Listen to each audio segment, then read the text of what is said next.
আজকের এই এক্সপ্লেনারে সবাইকে দারুণ একটা স্বাগতম। জানেন, আমরা এখন এমন একটা অবিশ্বাস্য সময়ের মধ্যে দিয়ে যাচ্ছি যাকে বলা হচ্ছে দ্য গ্রেট এরা অফ রিক্যালিব্রেশন, মানে সবকিছু নতুন করে সাজানোর এক যুগ।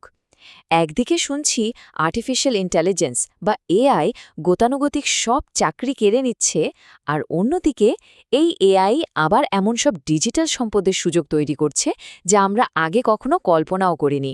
তো চলুন আজকের এই বিশ্লেষণে ধাপে ধাপে বোঝার চেষ্টা করি আসলে ঘটছেটা কি। আজকের আলোচ্য বিষয়গুলো হল: ১.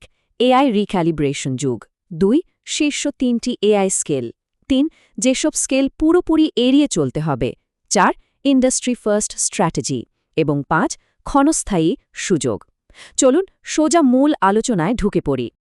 ১ নম্বর পয়েন্ট, এআই রিক্যালিব্রেশন যুগ, বাজারের এক অদ্ভুত বৈপরীত্য। ওকে, চলুন এই ব্যাপারটা একটু ক্লিয়ার করি। অনেকেরই ধারণা ছিল এআই আসার পর মানুষের আর কোনো কাজই থাকবে না, কিন্তু বাস্তবতা আসলে কি? বাস্তবতা হলো রিমোট ওয়ার্ক বা দূরবর্তী কাজের বাজার এখন রীতিমতো রকেটের গতিতে বাড়ছে। মানে এআই কাজের ধরন বদলে দিচ্ছে ঠিকই, কিন্তু কাজের সুযোগ একদমই কমাচ্ছে না। এই বিশাল সংখ্যাটার দিকে একটু খেয়াল করুন। $1 বিলিয়ন, মানে $100 কোটি চেয়েও বেশি। জনপ্রিয় মার্কেটপ্লেস আপওয়ার্ক ২০২৫ সালের শেষ কোয়ার্টারে প্রথমবারের মতো এই বিশাল পরিমাণ গ্রস সার্ভিস ভলিউম বা জিএসভি অর্জন করেছে। সহজ কথায়, ক্লায়েন্টরা মাত্র ৩ মাসে $1 বিলিয়ন বেশি কাজ করিয়েছেন। এই একটা ডাটা থেকেই কিন্তু পরিষ্কার বোঝা যায় রিমোট কাজের পরিধি কতটা বিশাল আকার ধারণ করেছে, আর এটা সত্যি অবিশ্বাস্য গতিতে বাড়ছে। আচ্ছা, এখানে একটা বেশ মজার, বলা যায় একেবারে কাউন্টার ইনটুইটিভ একটা তথ্য আছে। অনেকেই তো ভেবেছিলেন এআই একাই সব ফাটিয়ে দেবে, মানুষের আর দরকারই পড়বে না, তাই না? কিন্তু অবাক করা বিষয় হল ৭৭% সিইও জানিয়েছেন যে এআই আসার কারণে যে নতুন নতুন বিশাল সুযোগগুলো তৈরি হয়েছে সেগুলো ঠিকঠাক সামলানোর জন্য তাদের এখন আগের চেয়ে অনেক বেশি মানুষের সাহায্য দরকার।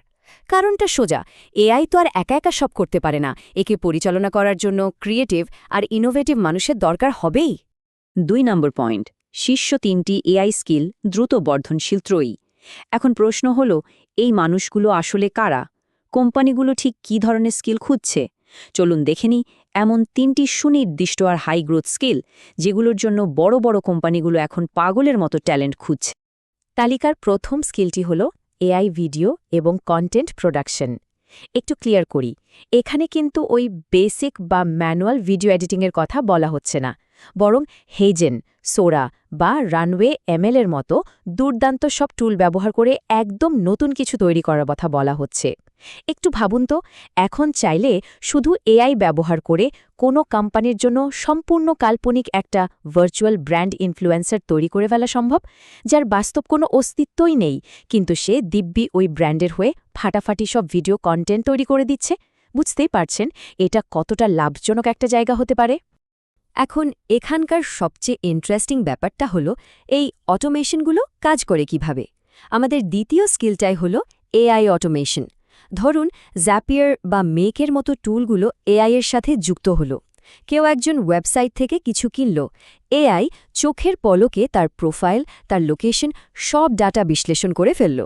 এরপর একদম তার জন্য পার্সোনালাইজড বা বিশেষভাবে তৈরি করা একটা রেসপন্স বা ইমেল তাকে পাঠিয়ে দিল। এই ধরনের অটোমেশন সেটআপ করে দিলে কোম্পানিগুলোর যে কী পরিমাণ সময় আর অর্থ বাঁচে তা কল্পনার বাইরে। আর ঠিক এই জায়গাতে দারুণভাবে ফুটে ওঠে আমাদের তৃতীয় স্কিলটি। সাধারণ ভার্চুয়াল অ্যাসিস্ট্যান্ট আর স্পেশালাইজড ভার্চুয়াল অ্যাসিস্ট্যান্টের মধ্যে আকাশ পাতাল তফাৎ।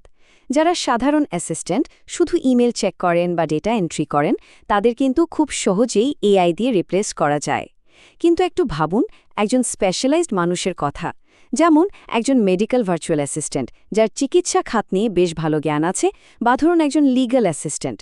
তাদের তো এআই দিয়ে রিপ্লেস করা যাবে না, উল্টো তাদের চাহিদা এখন আকাশচুম্বী, আর তারা চার্জও করছেন অনেক বেশি। এই ৩টি স্কিলের আসলে কতটুকু পাওয়ার সেটা এই ৩২৯% সংখ্যাটা দেখলেই একেবারে দিনের আলোর মতো পরিষ্কার হয়ে যায়। জাস্ট ভাবুন, শুধুমাত্র গত বছর থেকে এই বছর পর্যন্ত এআই ভিডিও ইন্ডাস্ট্রিতে ৩২৯% গ্রোথ হয়েছে, আর বাজার বিশ্লেষকরা বলছেন ২০২৬ বা ২৭ সালের মধ্যে এই গ্রোথ গিয়ে ঠেকবে ৫০০%। সিরিয়াসলি, এটা রীতিমতো একটা গেম চেঞ্জার। ৩ নম্বর পয়েন্ট, যেসব স্কেল পুরোপুরি এড়িয়ে চলতে হবে। মৃতপ্রায় শিল্প। এতক্ষণ তো আমরা দেখলাম কোথায় কোথায় সুযোগ ফেটে পড়ছে, কিন্তু মুদ্রার উল্টো পিঠটাও দেখতে হবে। কিছু কিছু কাজ কিন্তু পুরোপুরি ধ্বংস হয়ে যাচ্ছে।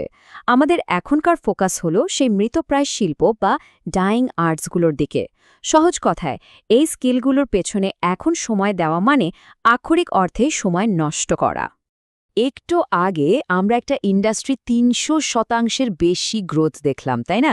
আর এখন দেখুন এই ভয়াবহ সংখ্যাটা, ৭৭% পতন।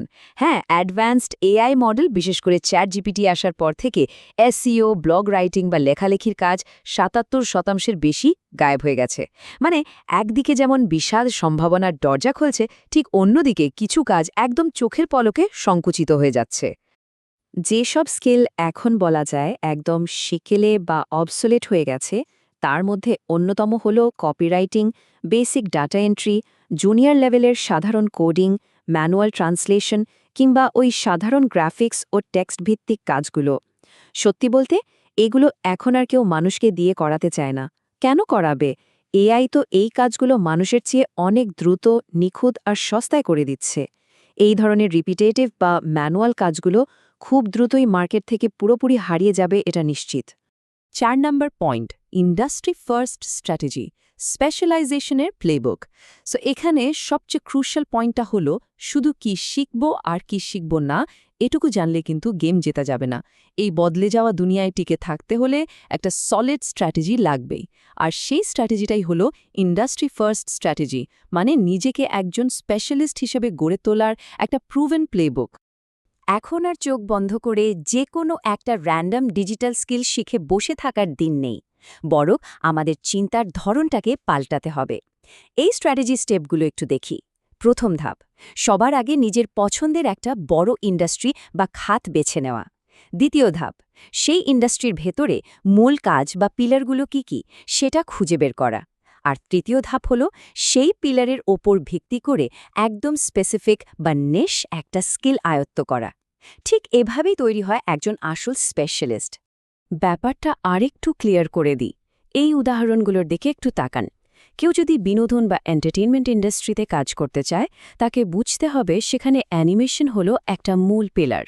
তখন তার নিশ স্কিল হতে পারে এআই 3D অ্যানিমেশন।